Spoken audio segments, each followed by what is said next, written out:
हनुमान जी का कर्ज। राम जी लंका पर विजय प्राप्त करके आए तो कुछ दिन पश्चात राम जी ने विभीषण, जामवंत, सुग्रीव और अंगद आदि को अयोध्या से विदा कर दिया। तो सबने सोचा हनुमान जी को प्रभु बाद में विदा करेंगे, लेकिन राम जी ने हनुमान जी को विदा ही नहीं किया। अब प्रज्ञा बात बनाने लगी, क्या सब चले गए परंतु अयोध्या से हनुमान जी नहीं गए। अब दरबार में कानाफूसी शुरू हुई कि हनुमान जी से कौन बताए, कौन जाने के लिए कहे। तो सबसे पहले माता जी को बारी आई कि आप ही बोलो हनुमान जी यहाँ से चले जाएं। माता सीता बोली, मैं तो लंका में बिकल पड़ी थी, मेरा तो एक एक दिन एक एक कल्प के समान बीत रहा था। मैं तो हनुमान जी से, वो तो हनुमान जी थे जो प्रभु मुद्रिका लेके गए और धीरज बंधाया कि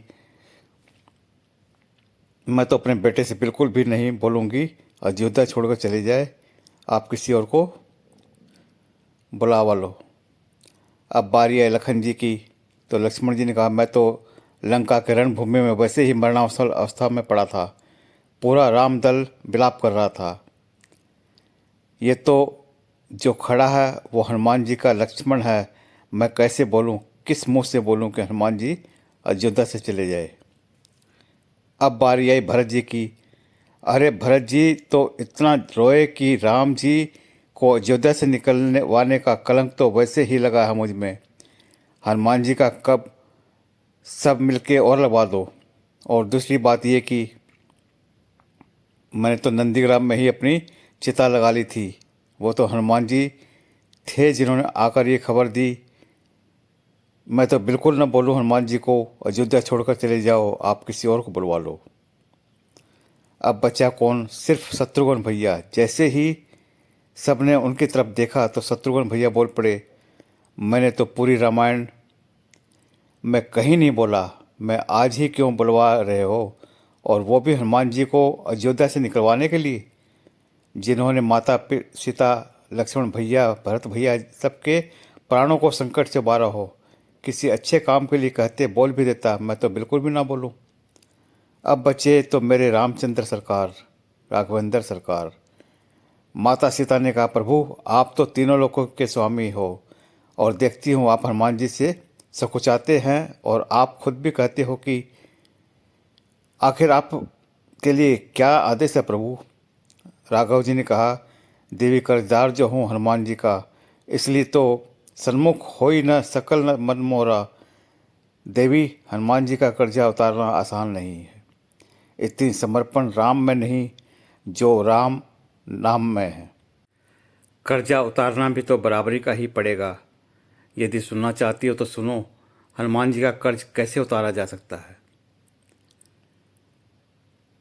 देवी इतना आसान नहीं है हनुमान जी का कर्ज चुकाना।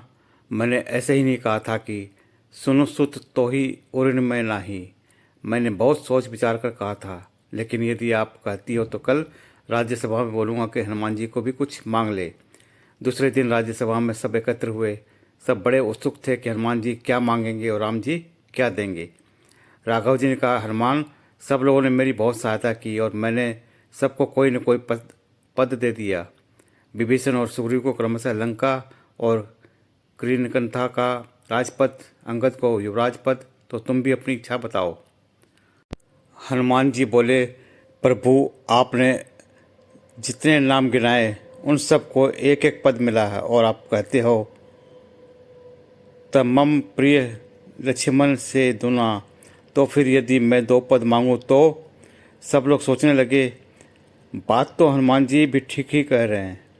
राम जी ने कहा, ठीक है मांग लो। सब लोग बहुत खुश हुए कि आज हनुमान जी का कर्ज चुकता हो जाएगा। हनुमान जी ने कहा, प्रभु जो पद आपने सबको दिए हैं उनके पद में राजमद हो सकता है, तो मुझे उस तरह के पद नहीं चाहिए जिसमें राजमद की शंका हो। तो फिर आपको कौन सा पद चाहिए। हनुमान जी ने राम जी के दोनों चरण पकड़ लिए। प्रभु हनुमान जी को तो बस यही तो 2 पद चाहिए।